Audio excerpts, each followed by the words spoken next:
소식 밝은 세상 대구 가톨릭 평화방송.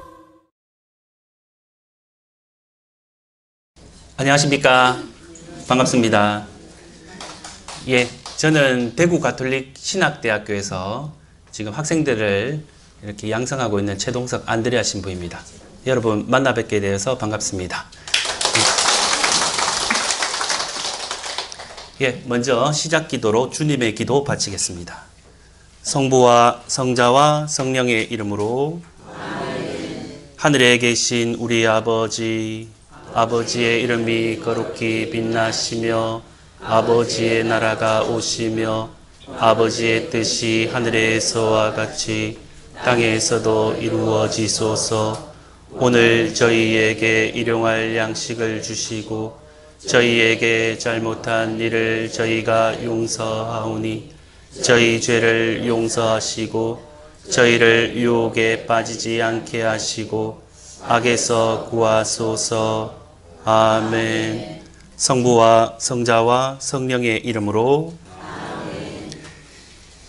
예, 오늘날 동양고전에 대한 관심이 날로 높아지고 있습니다. 사실 동양고전이라는 느낌, 딱 말을 듣는 순간 아, 고전이구나, 좀 우리와 동떨어져 있겠구나라는 느낌을 먼저 주게 됩니다. 그렇지만 예나 지금이나 앞으로 살아가는 우리들에게 공통적 요소들이 있습니다. 그것은 무엇인가 하면 옛날 사람들도 밥을 먹었고 또 잠을 잤고 웃고 울고 또 달빛 아래에서 고민도 하였고 술에 취하기도 하고, 그러니까 본질적인 측면에서 바라본다면 우리랑 옛날 사람이랑 다른 바가 없습니다. 그렇지 않겠습니까?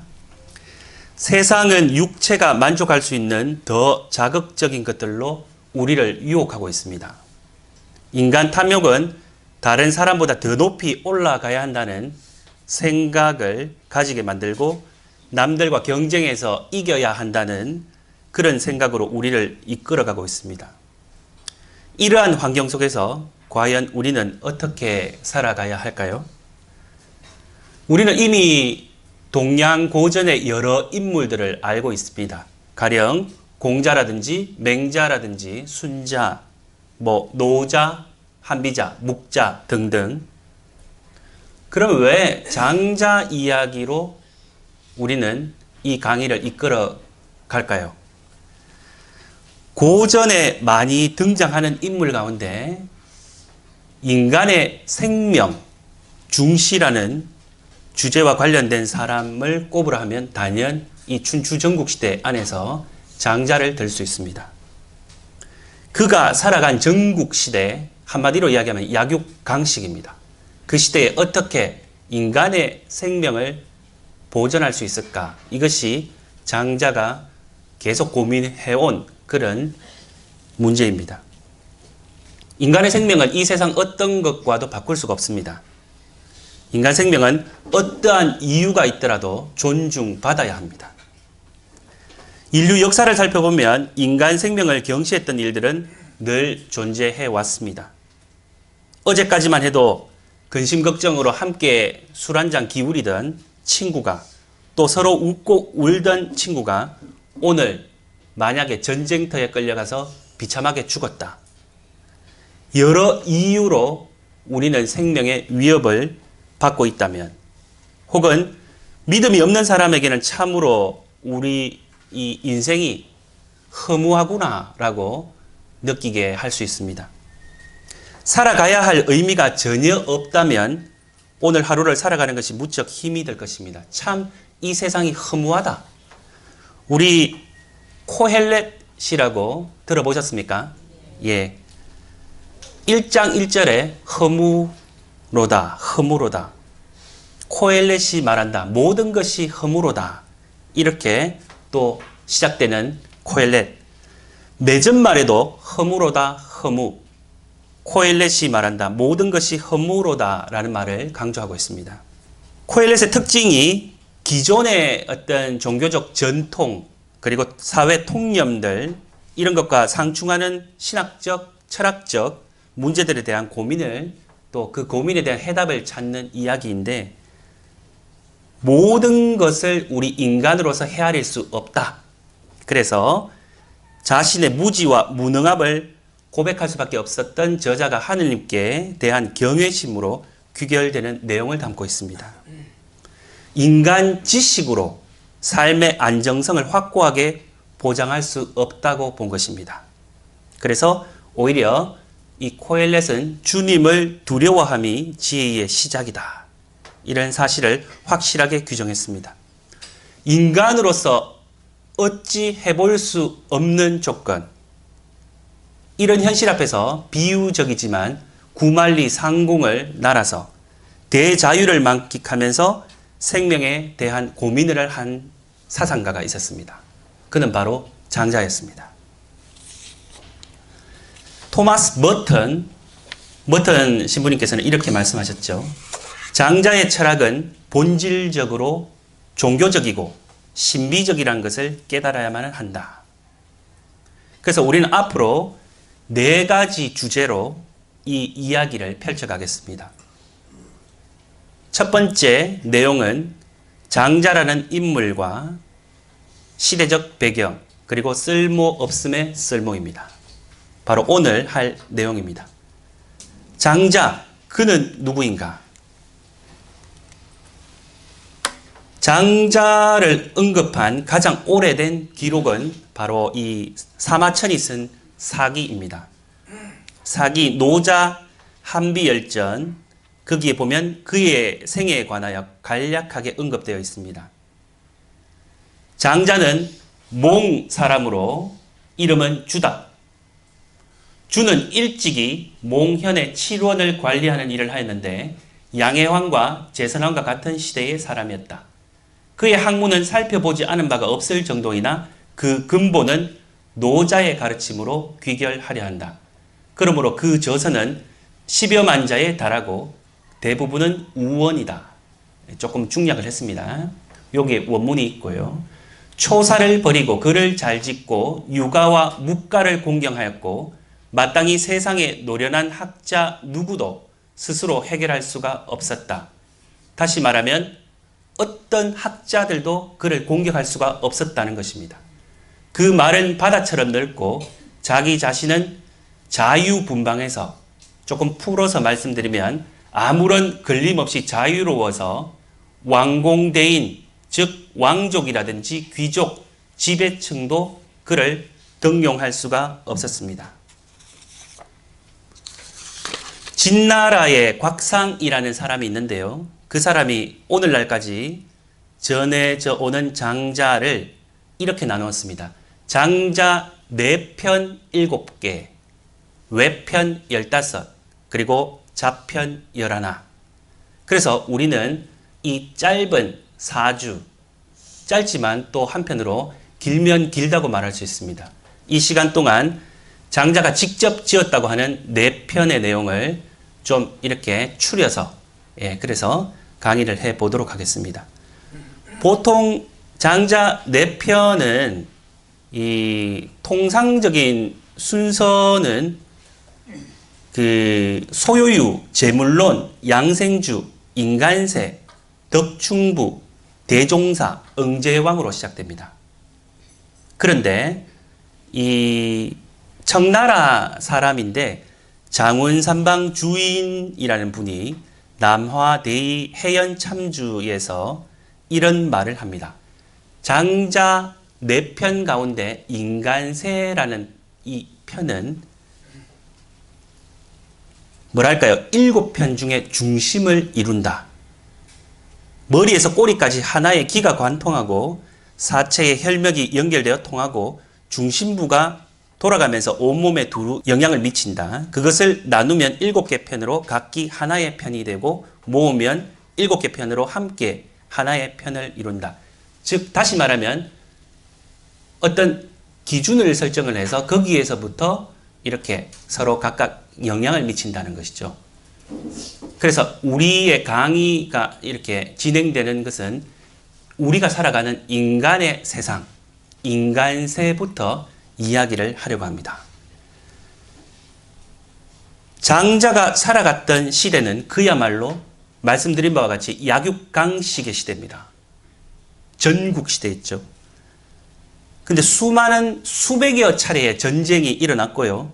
맹자는 당시 상황을 땅과 성을 차지하기 위해 싸우면 들판에 시체가 가득하다 이렇게 설명했습니다. 장자 지락편에 이런 상황에 놓인 백성들을 동정하면서 해골의 입을 빌어 다음과 같이 말하였습니다.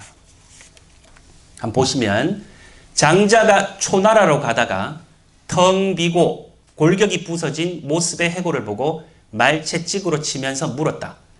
그들은 삶을 탐하여 이치를 잃어버려 이렇게 되었는가? 아니면 그대가 나라를 망하게 하여 형벌을 당했는가? 아니면 그대가 좋지 않은 일을 행하여 부모 처자에게 누를 끼치는 것이 부끄러워 이렇게 되었는가? 그리고 중략하고요. 밤중에 해골이 장자 꿈에 나타나 말합니다. 그러니까 왜 죽었는가? 어쩌다가 이렇게 해골이 되어가 나에게 나타났는가? 거기에 대한 답변입니다. 죽고 나니 위로는 군주가 없고 아래로는 신하가 없으며 사시가 변하는 일도 없으니 자연스럽게 하늘과 땅이 봄과 가을이 됨을 따르니 비록 천하를 다스리는 왕의 즐거움도 이것보다 못하다. 사람이 죽었습니다. 그런데 오히려 죽는 것이 낫다. 왜? 죽고 나니까 정말 기쁜 거예요. 나를 스트레스 주는 사람도 없고 왕도 없고 이래저래 해라 잔소리하는 사람도 없고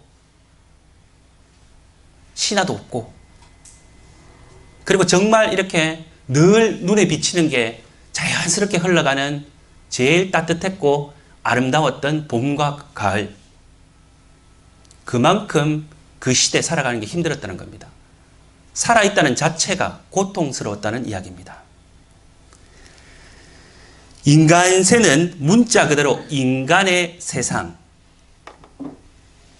우리가 살아가는 인간 사회라든가 혹은 인간과 인간이 만나는 곳, 우리가 땅을 밟고 있는 구체적인 공간을 표현하는 말입니다. 장자는 인간이 살아가는 이른바 천하에는 피할 수 없는 것이 존재한다고 했습니다. 그것은 바로 천하에는 큰 두 가지 계율이 있는데 하나는 명이고 운명이란 것이죠. 하나는 의다. 자식이 부모를 사랑하는 것은 명입니다. 이것은 우리가 어찌 해볼 수가 없어요. 내가 우리 부모님에게 태어나고 싶어서 태어났습니까? 내가 마음대로 부모님을 바꿀 수 있습니까? 그렇지 않죠. 이런 것은 받아들여야 할 운명입니다. 근데 신하가 임금을 섬기는 것은 의로움이죠. 어디를 가든지 임금이 없는 곳이 없다. 하늘과 땅 사이는 도망갈 곳이 없다. 그렇게 이야기합니다. 임금은 어느 곳에나 다 있다. 상징적인 의미입니다. 전국시대의 상징적인 의미. 내가 피하고 싶어도 도망가고 싶어도 요즘처럼 뭐 비행기를 타고 이렇게 내 가고 싶은 대로 갈 수 있는 그런 상황이 아니죠. 즉 내가 어찌 해볼 수 없는 그런 현실적 문제에 봉착했다는 겁니다. 우리 삶에서 어찌 해볼 수 없는 일들은 무엇이 있을까요? 좀 이렇게 잘 해보고 싶은데 또 선을 실천해보고 싶은데 열심히 하고 싶은데 잘 안 되는 경우가 있지 않습니까? 이와 비슷하게 사도 바오로가 이런 말씀을 하셨습니다. 로마서 7장 21절에서 23절 말씀입니다. 여기에서 나는 법칙을 발견합니다. 내가 좋은 것을 하기를 바라는데도 악이 바로 내 곁에 있다는 것입니다. 나의 내적 인간은 하느님의 법을 두고 기뻐합니다. 그러나 내 지체 안에는 다른 법이 있어 내 이성의 법과 대결하고 있음을 나는 봅니다. 그 다른 법이 나를 내 지체 안에 있는 죄의 법에 사로잡히게 합니다. 늘 원죄의 상처인 이 사욕 편정이라고 하죠. 그리고 그 어떤 죄종, 우리가 많이 들어본 7죄종의 뿌리가 바로 교만입니다. 그래서 이것이 우리들을 자꾸 죄로 긍정적이지 않는 부분으로 이끌려고 그렇게 자꾸 유혹하는 것을 우리는 느낍니다. 신앙인에게 있어서 우리는 완덕을 향해 나아가고 싶은데도 자꾸 방해하는 분심을 일으키게 하는 그런 존재가 있다는 그런 말씀입니다. 우리가 어찌 해볼 수 없는, 내가 그냥 이렇게 하고자 하면 할 수 있는 그런 전지전능하지 못하기 때문에 인간에게는 항상 이러한 어려움이 있습니다. 우리 중국 역사 안에 백이숙제라는 사람 아시죠? 주나라 무왕이 군대를 이끌고 은혜 주왕을 토벌하러 가고 있을 때 그들은 주나라가 의롭지 못하다고 느끼면서 주나라의 양식을 먹는 것은 치욕적이다. 그래서 수양산에 은거했습니다. 그리고는 어떻게 됐습니까? 야채를 뜯어먹으면서 생계를 유지했지만 결국은 그들은 굶어 죽습니다. 이 이야기를 왜 하냐면 우리가 어찌할 수 없는 현실적인 문제에 직면했을 때 우리들의 태도 어떻게 해야 할까? 이분들은 그냥 세상을 방관, 물론 그들은 이제 나라에 대한 어떤 충성심, 애국심이 있었겠죠. 어쨌든 그는 현실을 받아들이지 못하고 그냥 죽어버렸습니다. 장자는 과연 어떤 태도를 취했을까요? 장자 추수편에 다음과 같은 이야기가 전해져 옵니다. 제가 읽어드리겠습니다. 장자가 복수라는 강가에서 낚시를 하고 있을 때 초나라 왕이 대부 두 사람을 사자로 보내 장자를 만나 뜻을 전하게 하였다. 그들이 말하기를 원하옵건대 궁으로 들어와 일을 맡아 주시기를 청합니다. 장자는 낚싯대를 쥐고서는 돌아보지도 않고 묻기를 저는 초나라에서는 신귀, 여기서 신귀는 점치는 거북입니다. 이 신귀가 있는데 죽은 지 이미 3000년이나 지났어도 왕은 보자기에 싸고 상자에 넣어 묘당 위에 보관한다고 들었습니다. 이 거북이는 죽어서 뼈를 남겨 귀하게 대접받기를 바랐겠습니까? 아니면 살아서 진흙 속에서 꼬리를 질질 끌고 다니기를 바랐겠습니까? 두 대부가 답하기를 살아서 진흙 속에서 꼬리를 질질 끌고 다니는 것을 바랬을 것입니다. 그래서 장자가 말합니다. 가십시오. 나는 살아서 진흙 속에서 꼬리를 질질 끌고 다니려고 합니다. 보통 사람들은 누가 무언가를 제의를 합니다. 그러면 받아들이죠. 조건을 보고. 뭐 좀 다른 표현입니다만은 만약에 대학생들이 있는데 너에게 공무원 9급 공무원을 지금 주겠다. 그냥 시험 안 치고. 뭐 그럴 수는 없겠지만 그러면 좋다고 하고 갈 거예요. 안 그렇겠습니까? 물론 그 중에 나 열심히 이거는 불법이기 때문에 시험을 지금은 그 측면을 이야기하는 게 아니라 비유입니다. 누군가 나에게 갑자기 좋은 조건 취업을 할 수 있도록 조건을 준다. 그럼 우리는 당장 하던 공부를 멈추고 일반적으로는 가지 않겠습니까? 여기 장자에게 제안을 한 분은 엄청난 큰 것을 제안한 것이죠. 보통 사람들은 예라고 따라갈 겁니다. 근데 이 장자의 생각은 다릅니다. 장자는 가십시오. 나는 살아서 진흙 속에서 꼬리를 질질 끌고 다니려고 합니다. 그는 한 나라의 재상이 되면 그 끝이 어떻게 되는지 압니다. 여기 보세요. 우리가 이 신귀, 점치는 거북 이미 죽었는데 보자기에 싸고 그래서 사람들이 궁에 들어와서 상자에 내서 묘당 위에 보관한들 그는 생명이 없습니다. 이미 생명이 없어요. 그게 뭐가 좋겠습니까? 차라리 살아있는 것이 더 좋지 않겠습니까? 그래서 한 나라의 재상을 하겠다라고 받아들이는 순간 죽게 된다는 이 반전. 장자는 오히려 그냥 생명을 유지하면서 조건은 좋지 않지만 차라리 살아서 진흙탕에서 그냥 꼬리를 질질 끌고 다니는 것이 더 자유롭다. 이 한 주를 통해서 장자가 어떤 생각을 하고 있는지 우리는 이렇게 짐작해 볼 수 있겠습니다. 자기 자신을 위하여 생명을 구하는 것은 곧 잃어버리는 반전을 우리에게 알려줍니다. 이와 비슷하게 노자 도덕경 58장에 이런 이야기가 나옵니다. 화는 복에 기대했고 복에는 화가 숨어 있다. 화는 복에 기대고 있다는 거예요. 쉽게 이야기하면 우리가 막 좋아서 즐겁게 막 행복하게 하지만 그 속에는 항상 화가 깃들어 있기 때문에 살얼음 긋듯이 조심해야 된다는 말입니다. 반대로 지금 내 조건이 안 좋아요. 막 절망감에 빠지고 더 이상 뚫고 나갈 수 있는 길이 없게 보일 때 그때가 바로 새로운 길이 변화의 길이 열리는 그런 자리라는 겁니다.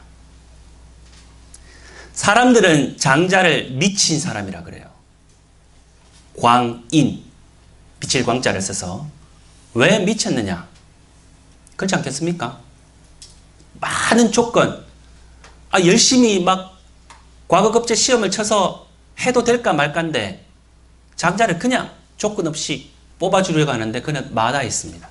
그것을 보고 사람들은 이 사람은 그냥 미친 사람이다. 상관없습니다. 장자는. 우리 성경에 예수님이 십자가에 못 박혔을 때 이런 이야기가 나오죠. 마태오복음. 지나가던 자들이 머리를 흔들어대며 예수님을 모독하면서 이렇게 말한다. 성전을 허물고 사흘 안에 다시 짓겠다는 자야. 너 자신이나 구해보아라. 네가 하느님의 아들이라면 십자가에서 내려와 보아라. 수석 사제들도 이런 식으로 율법학자들과 원로들과 함께 조롱하며 말합니다. 다른 이들은 구원하였으면서 자신은 구원하지 못하는군. 이스라엘의 임금님이시면 지금 십자가에서 내려와 보시지. 그러면 우리가 믿을 터인데 하느님을 신뢰한다고 하니 하느님께서 저자가 마음에 드시면 지금 구해내 보시라지. 나는 하느님의 아들이다 하였으니 말이다. 예수님과 함께 십자가에 못 박힌 강도들도 마찬가지로 그분께 비아냥 그렸다. 예수님을 모르는 사람들의 태도이죠. 예수님이 누군지 모릅니다. 예수님이 길이요 진리요 생명이란 사실을 모르는 사람이 비아냥거리는 태도입니다. 세상 사람들이 볼 때 예수님은 실패한 사람입니다. 그렇지 않습니까? 막 기적을 일으키고 사람들을 치유하고 가난한 사람들을 도와주고 했던 이분이 막 하느님 나라가 다가왔다라고 선포한 분이 결국 아무 힘없이 십자가에 못 박혀 돌아가실 상황에 이르렀다는 거죠. 그러니까 사람들이 비아냥거리면서 당신이 하느님의 아들이라며 한번 내려와 십자가에서 내려와 보시지 라고 그렇게 이야기합니다. 다른 사람은 구원했지만 자신은 구원하지 못하는군. 사실 세상 사람들이 볼 때 예수님, 마찬가지로 우리 김수환 추기경님 바보야 뭐 이런 문구 있지 않습니까? 세상 사람들이 볼 때는 좀 바보처럼 느껴질 수 있습니다. 부귀 영화를 다 버리고 복음을 전하기 위해서 당신을 일생을 사람들에게 바치신 그 모습들. 그래서 물론 이 장자가 그렇다는 것은 아니지만 사람들이 바라볼 때 장자는 좀 다른 분입니다. 이상해요. 오히려 여러분 공자 같으면 어떻겠습니까? 오히려 공자는 주유열국을 했습니다. 다 찾아다니면서 설득을 해요. 근데 장자는 그렇지 않았다는 겁니다. 인간세를 읽으면서 인간세에는 여러 인물들이 나와요. 이 장자책을 혹시 접하다 보면 이야기들이 되게 많이 나옵니다. 뭐 조금 전문적인 이야기를 하면 중언, 우언, 치언 이렇게 표현할 수 있는데, 예. 그 우언이라는 것은 사실 좀 우화처럼 이야기를 진행합니다. 그런데 주로 나오는 사람이 누군가 하면 공자와 안회, 이분들을 많이 인용을 합니다. 참 재밌어요.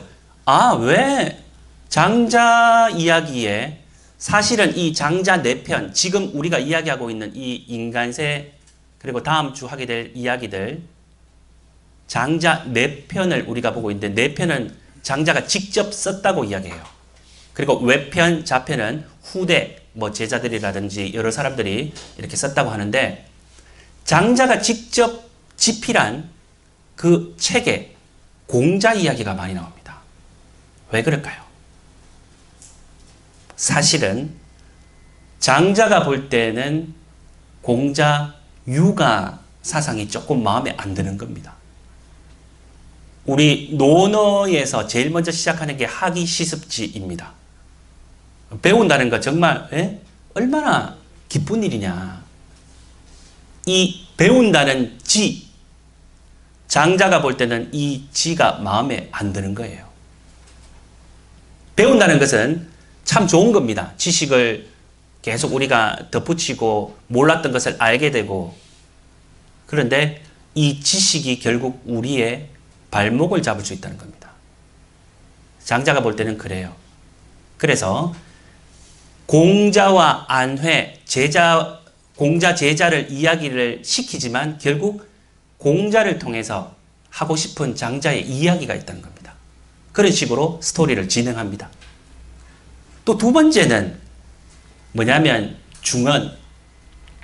여러분, 우리끼리 막 싸우다가 갑자기 권위 있는 사람이 있다고 와서 한 말씀 해주면 끝납니다.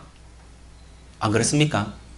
예를 들어서 우리가 부활절 미사를 하는데 복사를 써야 되는데, 이 종을 어떻게 칠까? 아니면 이 초를 오른손으로 들어야 되냐? 왼손을 들어야 되냐? 막 서로 말로서 이렇게 논쟁이 붙습니다. 과연 뭘까? 이러는데 신부님이 오셔가지고 그냥 초는 오른손에 잡으십시오. 종을 3번 치십시오. 하면 끝나버리죠. 뭐 다른 왈가불가할 게 없어요. 그것처럼 어떤 분야에 제일 권위가 있는 분이 한 말씀 해주면 끝나버립니다. 제일 연장자, 연세가 많은 분이 오셔서 권위 있는 말씀을 한번 해주시면 끝나버리죠. 예. 그런 식으로 글을 전개하는 방식. 또 하나는 치언이라는 것은 이렇게 좀 그릇, 치자, 술 마시는 어떤 그릇처럼 생겼는데, 사람이 술을 마시면 일반적으로는 좀 이렇게 진심이 나오기도 해요. 평상시에 하지 못했던 말도 좀 이렇게 이완이 되면서 사람들과 이렇게 대화, 소통이 되는 경우가 많습니다. 그래서 진실된 말을 하는 그런 방식. 예. 장자 책을 읽으면 그런 방식들이 많이 나옵니다. 그래서 미리 조금 이제 제가 알려드린 것이고요. 그래서 이 장자에 등장하는 인물들, 여러 인물들이 나오는데, 안회라든지 섭공자고, 안합, 거배곡, 그리고 남백자기, 지리소 등등의 인물들이 있습니다. 그래서 조금씩 우리가 이제 살펴보도록 하겠습니다. 첫 번째, 안회. 안회는 공자의 제자이죠. 안회가 이런 이야기를 해요. 여기서 이제 중리는 공자를 이야기합니다. 안회가 중리를 보고 떠나고자 합니다. 어디를 가려느냐? 위나라로 가려고 합니다. 무엇을 하기 위해 가려고 하느냐? 제가 듣기로, 안회죠. 안회가 듣기로 위나라 임금은 나이가 젊고 독단적으로 행하며 나라를 가벼이 운용하여 그 과실을 보지 않습니다. 백성들의 죽음도 가벼이 여기고 나랏 일로 죽은 자는 못에 있는 갈대와 같아 백성들은 어쩌지 못한다고 합니다. 이 한문에서 이 왕, 위나라, 이 임금의 나이가 나오는데요. 이 인생에서 신년을 두고 이 어릴 이제 유자를 써서 유학, 20년의 약관, 30년을 장이라고 합니다. 그러니까 요 한문 속에서 이 위나라 임금의 나이가 나옵니다. 무슨 말이냐? 안회는 지식인입니다. 처음에 시작할 때 아까 공자는 하기 시습지, 그래서 지를 강조한다고 했죠. 그래서 이 제자는 위나라 임금을 지식으로 설득할 수 있다고 생각합니다. 자신만만합니다. 굉장히 지금 자기는 들떠 있습니다. 스승으로 배운 지식으로 세상을 변화시킬 수 있다고 생각합니다.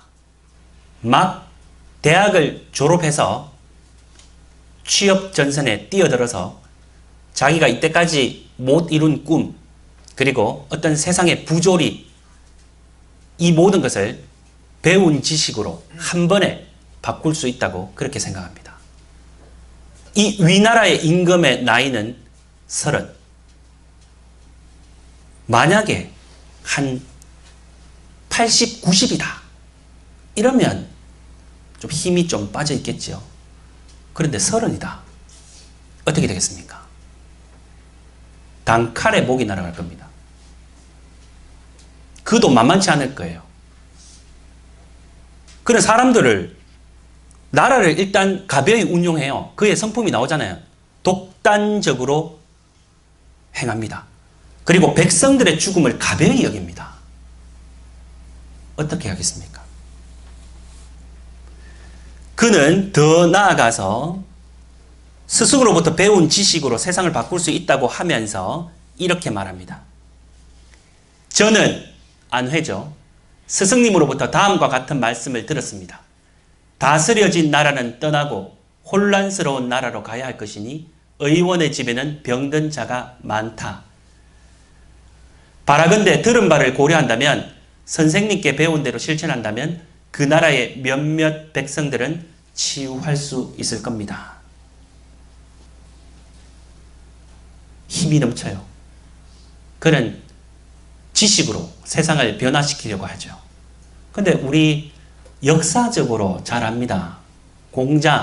공자님이 된, 말하자면 비로소 공자가 된 이유는 많은 나라, 주유 열국을 하면서 노나라에서 공자가 2번이나 쫓겨났고, 또 송나라에서는 나무가 잘려 죽을 뻔했고, 위나라에서는 족정마저 지우려고 도망가야 했습니다.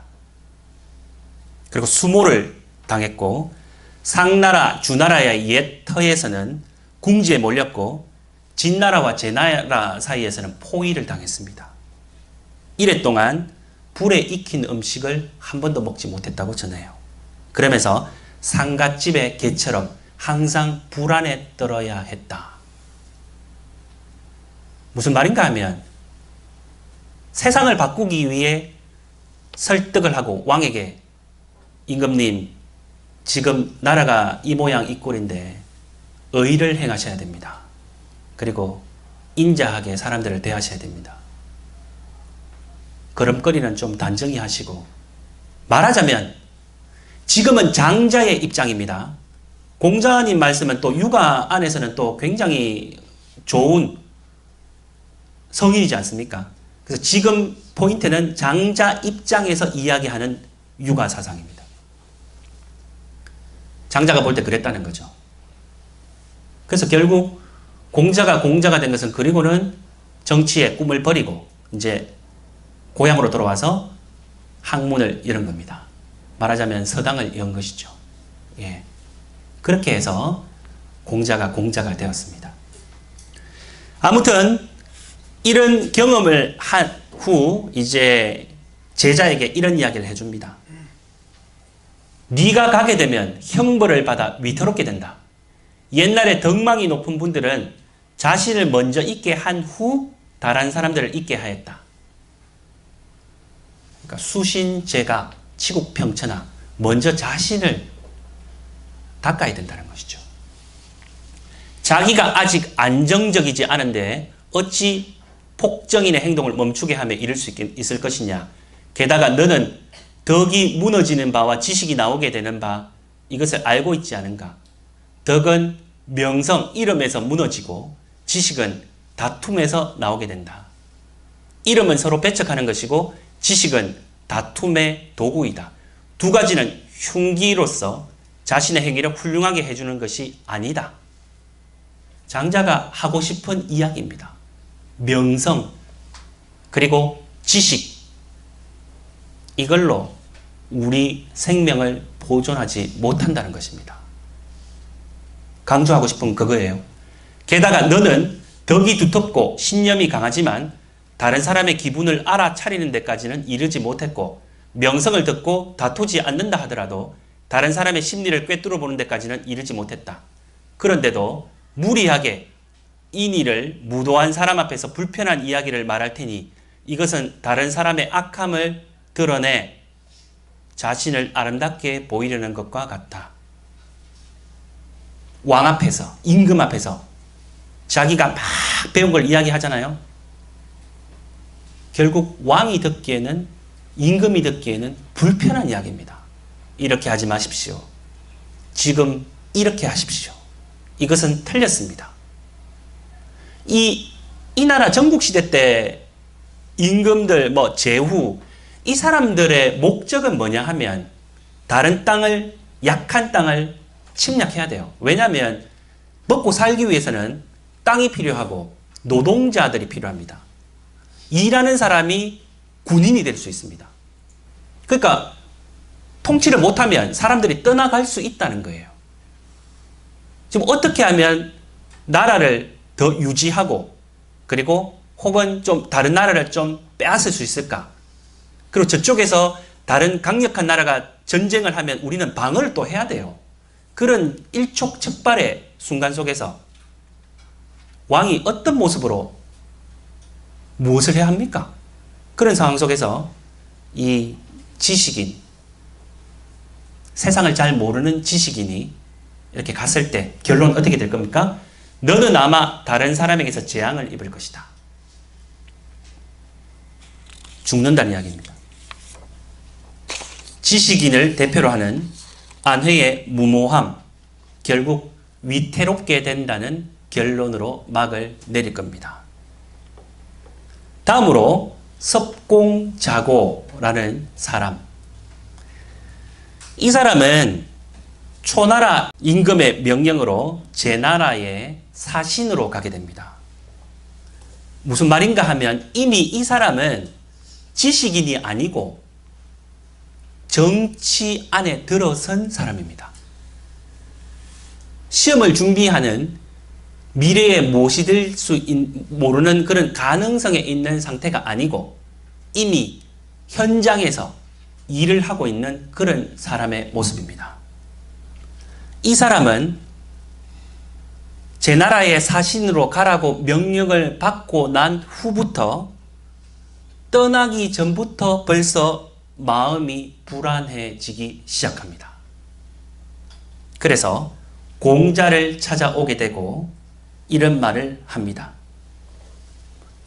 일을 이루지 못하면 반드시 사람에 의한 우환이 발생하게 되고 일을 이루게 되면 반드시 음양에 의한 우환이 따르게 된다. 진퇴양난의 심정입니다. 이미 정치에 뛰어든 사람이 사신의 역할을 하게 될 때 일을 잘해도 일을 못하면 이 두 가지입니다. 무슨 말인가 하면 일을 못하면 어떻게 됩니까? 온갖 비난과 스트레스를 받다가 어쩌면 국사를 완전히 잘못 이렇게 흐트리게 되면 그는 죽게 됩니다.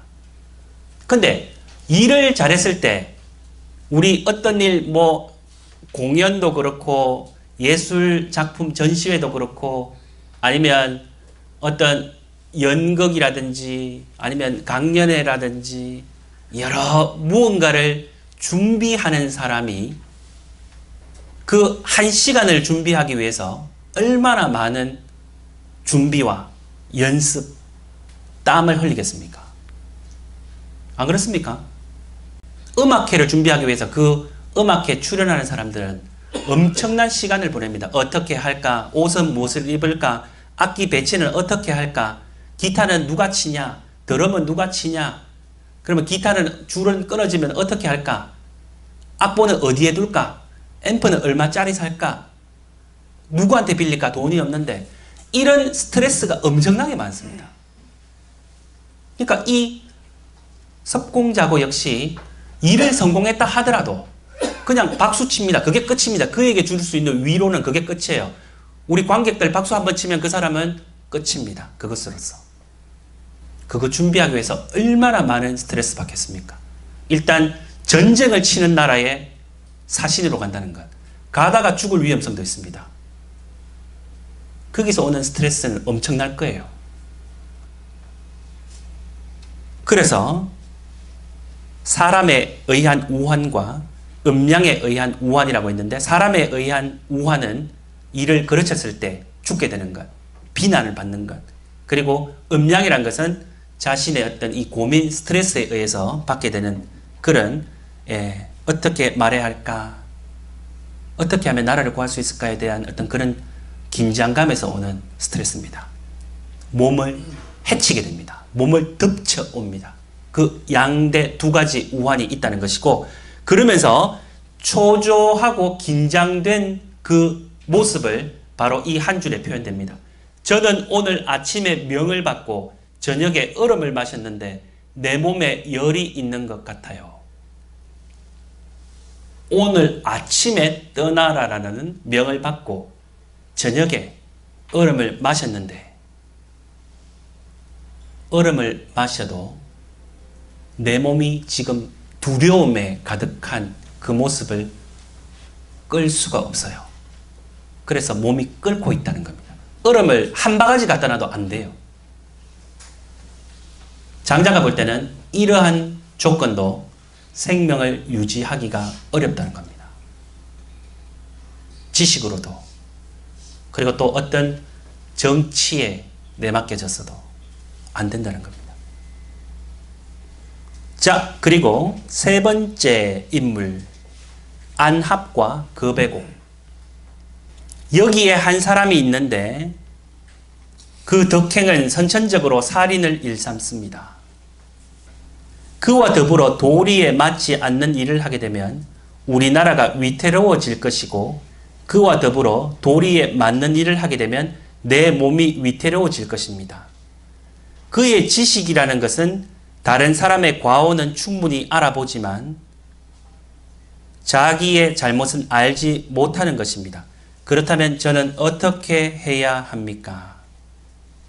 이 안합과 거베곡에 대한 이야기인데요. 안합도 방금 살펴본 석공자고처럼 정치하는 분입니다. 노나라 현자입니다. 이 사람은. 그런데 위나라에 있는 영공 태자의 스승이 되어야 되는 상황입니다. 다른 나라 왕의 어떤 그 사부가 되어야 된다는 것이죠. 그러면서 안합이 이 두려움 때문에 거백옥이라는 사람을 찾아가서 묻고 답하는 그런 내용이죠. 근데 안합이 여기 한 사람이 있는데 이 사람은 이 선천적으로 살인을 일삼는다는 겁니다.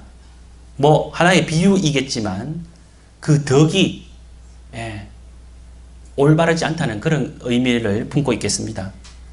그래서 그와 함께 도리에 맞지 않는 일을 하게 되면 우리나라가 오히려 위태롭게 되고 또 도리에 맞는 일을 하면 역으로 내 몸이 위태롭게 되고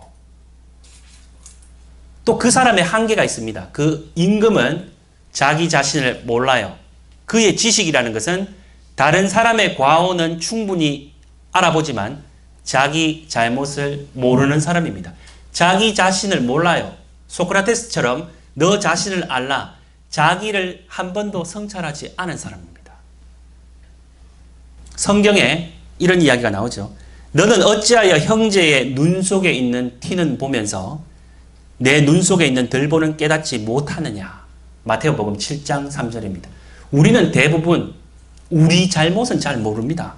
의식을 안 하면, 성찰을 하지 않으면 남이 잘못된 것만 계속 보고 듣고 판단하게 됩니다. 특히 신분이 자꾸 올라갈수록 디테일하게 작은 것들 성찰하기가 어렵습니다. 오히려 이제 자기에게 칭찬해주는 그런 사람들과 친해집니다. 남을 이렇게 자기 자신을 남과 똑같이 이렇게 대해야 하는데 그렇지 못하다는 거죠. 여기 나오는 임금은 임금입니다. 안 그렇습니까? 그래서 참 어려운 상황입니다.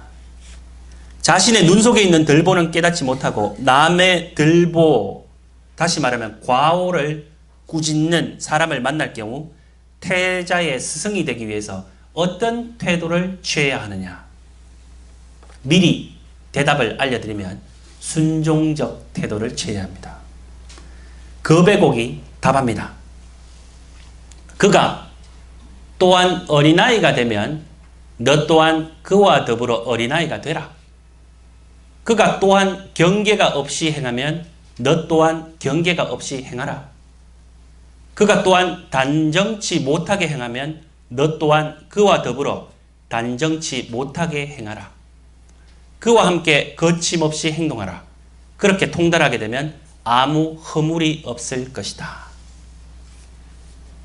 실제로는 이 거베곡과 안합의 대화는 장자와 안합의 대화라고 말할 수 있겠습니다. 순리적으로 해라는 겁니다. 태자의 스승이 되기 위해서는 또 궁극적으로 생명을 유지하기 위해서는 태자가 나의 뜻과 반대되어서는 안 된다는 겁니다. 그래서 만약에 뜻이 반대된다 하더라도 순종, 부드럽게 받아들으라는 겁니다. 그가 원하는 대로 이렇게 해야만 생명을 유지할 수 있다는 겁니다. 자, 우리는 이제 장자가 강조하고 싶은 인물들로 들어가겠습니다.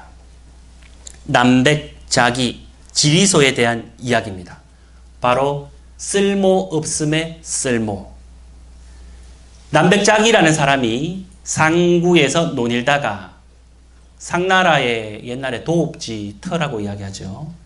기이한 큰 나무를 보았는데 말 4필을 묶은 수레천대를 이제 천성이라고 되어 있는데 원래 1승을 이 말 4필로 이 전차 왜 옛날에 뭐 전쟁할 때 말 4필을 묶은 것을 1승이라고 하는데 천승이라고 하면 그러한 것이 1000개나 있다는 겁니다. 그 마차들이. 그거 전체를 이 나무는 그 수레 1000대를 그늘로 가릴 수 있을 정도였다요. 엄청나게 크죠. 자기가 말하기를 이것은 어떤 나무인가? 이것은 필시 기이함이 있는 제목일세. 그 가느다란 가지를 우러러 살펴보니 구불구불 굽어 있어 마루나 들보로 사용할 수도 없고 구부려 큰 뿌리를 보았더니 축이 갈라져 관과 뚜껑으로 사용할 수가 없었다. 혀로 입을 닿아보니 입이 문드러지는 상처가 났으며 냄새를 맡아보니 사람을 미치게 하여 허리멍텅하게 된 지가 3, 4일 되었지만 회복되지 않았다. 자기가 말하기를 이 결과로 보니 쓸모없는 나무로구나. 이리하여 이처럼 크게 될 수 있었구나. 아, 신인도 이처럼 쓸모없음으로써 신이 되었구나. 남백작이란 사람이 상나라의 옛날 도읍지를 둘러보다가 엄청나게 큰 나무를 발견합니다. 그래서 이 나무가 그러니까 상나라 때 같으면은 뭐 기원전 1046년경에 멸망했다고 해요. 장자가 살았던 시대는 뭐 보통 우리가 369년에서 286년경으로 잡는데 추론해보면 한 800년 정도의 차이가 납니다. 무슨 말인가 하면 만약에 이 상구, 옛날에 상나라 터 때 심었던 나무였다면 800년 이상 산 나무입니다. 그런데 전쟁이 그렇게 많이 났음에도 불구하고 한 번도 잘려지지 않았다. 엄청납니다. 왜 그랬을까? 왜 그랬을까? 일단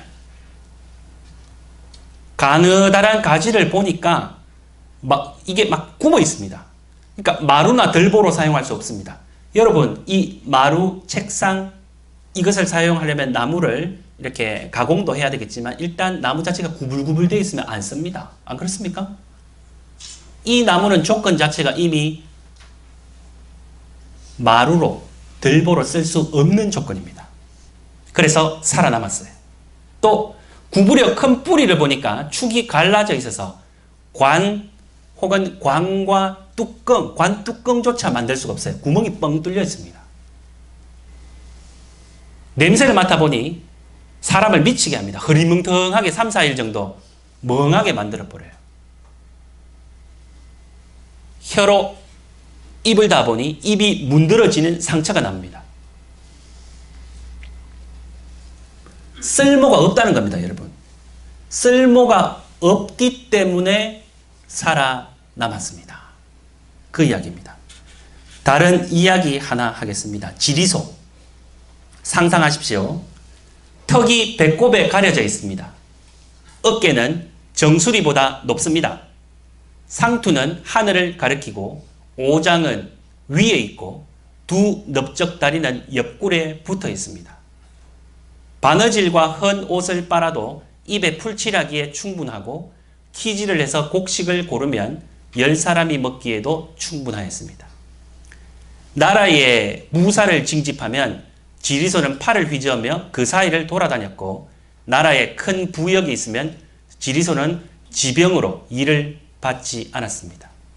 나라에서 병자에게 양식을 줄 때는 세 종류의 곡식과 뗄나무 10묶음을 받았고 무릇 모습이 이리저리 흩어진 자가 오히려 그 몸을 기르기에 충분하고 천수를 누립니다.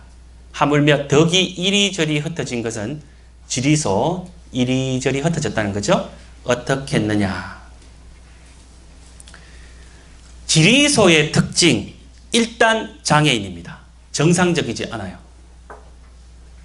남들이 보면 그냥 아유 뭐 꼴 보기 싫은 꼴불견인 가까이 하면 안 되는, 그런데 오히려 이 사람의 특징은 날마다 일거리가 있습니다.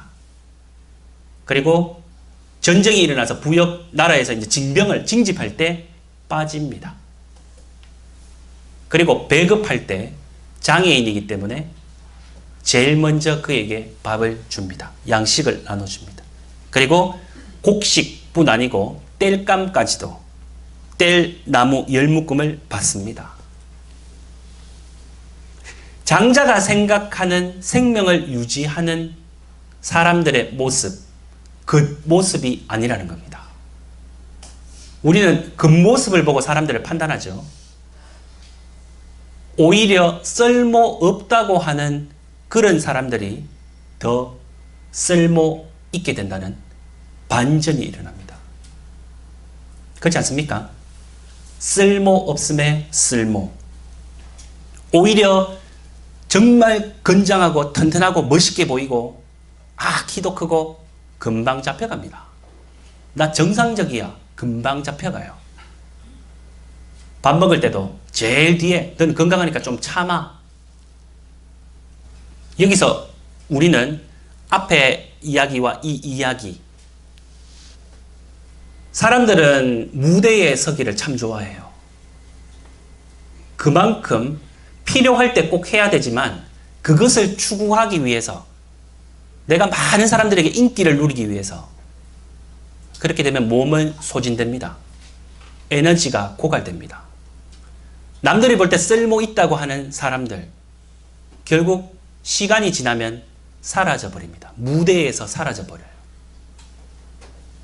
장자가 말하고 싶은 이야기는 바로 이런 겁니다. 지리소, 비정상적인 모습을 하고 있습니다. 그렇지만 천수를 누릴 수가 있습니다. 비록 장애가 많지만 마음이야말로 대자유를 누리고 있는 것이죠. 그럼 어떻게 해야 이렇게 될 수 있느냐? 장자는 여기서 일종의 수행 방법을 알려줍니다. 바로 심재, 마음의 재개, 무심으로 가는 길입니다. 안회가 말하기를 감히 여쭙건대 심재가 무엇입니까? 공자입니다. 중리가 답하길 뜻을 하나로 모으는 것과 같아. 귀로서 듣는 것이 아니고 마음으로서 듣는 것이고, 귀로서 듣고 듣는 것은 귀에서 그치고 마음은 부합하는 것에서 그친다. 귀라는 것은 텅 비어 있어서 사물을 받아들인다. 오직 도는 비어 있어야 모이는데 비어 있음이 심재니라. 무슨 말인가 하면 이 마음의 재개, 마음이 텅 빌 수 있는 방법을 제시합니다. 첫 번째는 귀로서 듣는 것이 아니다. 감각기관으로 듣는 게 아니라는 겁니다. 귀가 우리가 5가지 어떤 감각기관 중에 청각을 담당하지요. 근데 우리가 잘 알고 있지만 시각도 마찬가지고 촉각도 마찬가지고 한계성을 갖고 있습니다.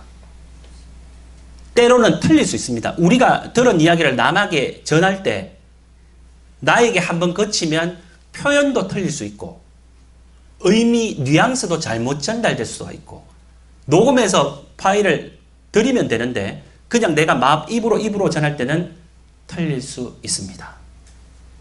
안 그렇습니까? 오해를 낳는 경우가 많지요. 그래서 여기는 귀로 듣는다고 했지만 사실은 보는 것도 마찬가지일 테고 느낌도 마찬가지일 겁니다. 그래서 감각기관에 의지하여서 사물의 진면목을 있는 그대로 보고 들을 수 없다는 것. 그럼 어떻게 해야 되느냐? 마음으로 듣는 일이 있습니다. 두 번째 단계입니다. 근데 이것도 거쳐야 합니다. 멈춰야 됩니다. 왜? 마음도 역시 완전할 수 없습니다. 어제 결심한 마음이 오늘 바뀔 수도 있어요. 또 오늘 결심했지만 내일은 생각의 먹구름이 낄 수가 있습니다. 인식한다는 행위가 바로 또 마음의 어떤 작용이라 말할 수 있겠는데 인식을 통해 사물에 대한 평가를 내립니다. 이 꽃은 아름답다. 저 산은 높다. 이렇게 분별하고 판단하고 규정하고 개념화 시켜버립니다. 이러한 것도 완전하지 않다는 거죠. 그러면 뭐냐?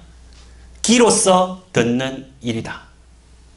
물론 장자가 말하는 기, 우리가 요즘 기순환, 기체조, 이런 어떤 그냥 에너지라든지 어떤 이런 단계보다는 좀 더 깊겠죠. 장자가 이야기할 때는 세상을 바라보는 인식론, 나중에 재물론을 할 때 이야기하겠지만 이 기가 모이면 사물은 형성되고 만들어지고 기가 흩어지면 사물은 사라지게 됩니다. 그래서 이 기라는 것은 텅 비어 있기 때문에 세계 만물을 하나로 통하게 할 수 있다는 것이죠. 이 기가 생명을 창출함으로써 현상계보다는 좀 더 근본적으로 초월적인 것, 그것을 이야기합니다. 그래서 장자가 말하는 기, 텅 비어 있는 것, 그러면 모든 것을 받아들일 수 있다. 도는 비어 있어야만 거기에 가득 찰 수 있습니다. 그렇기 때문에 이러한 텅 비움, 그것을 심재라고 하죠. 바로 부동심, 외적인 조건, 사람들의 이야기, 사람들의 어떤 명령, 이런 데 흔들리지 않는, 동요되지 않는 마음이 형성될 수 있습니다. 그래서 부동심을 이루게 되면 자연의 이치를 따르게 되지 더 이상 사람의 어떤 인욕, 거기에 끌려가지 않게 되죠. 이 세상에 걸림돌이 되지 않고 또 그 속에서 초월할 수 있습니다. 마음을 텅 비우는 일, 초연할 수 있는 일, 이게 바로 생명을 유지하는 일입니다. 이제 장자에게는 인간 세상 안에 또 다른 생명의 세계가 있습니다. 그것은 바로 인간 내면의 세계입니다. 다음 주에 이 부분들에 대해서 좀 더 심화해서 또 강의를 하도록 하겠습니다. 여기서 마치겠습니다. 수고하셨습니다. 마침 기도 영광송 바치겠습니다. 성부와 성자와 성령의 이름으로 영광이 성부와 성자와 성령께 성부와 성자와 성령의 이름으로 아멘. 감사합니다.